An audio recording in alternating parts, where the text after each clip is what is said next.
বিশ্বমঞ্চে শান্তির বার্তা ছড়িয়ে দিতে এবং মানবতার সেবায় নিজেদের উৎসর্গ করতে বাংলাদেশ সেনাবাহিনী সবসময়ই অনন্য ভূমিকা পালন করে আসছে।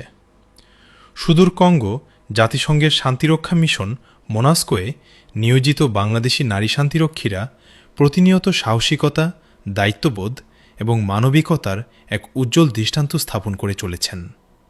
যুদ্ধবিধ্বস্ত ও প্রতিকূল পরিবেশেও তারা দৃঢ়তার সঙ্গে দায়িত্ব পালন করছেন। শুধু নিরাপত্তা নিশ্চিত করাই নয়, স্থানীয় জনগণের পাশে দাঁড়িয়ে তারা অর্জন করছেন ভালোবাসা ও আস্থাও।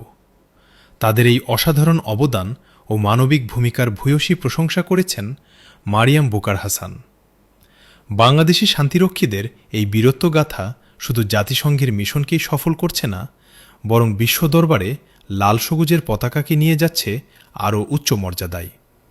সালাম জানাই দেশের এই বীর সন্তানদের, যারা নিজেদের জীবন বাজি রেখে বিশ্বমঞ্চে বাংলাদেশের নাম উজ্জ্বল করে চলেছেন।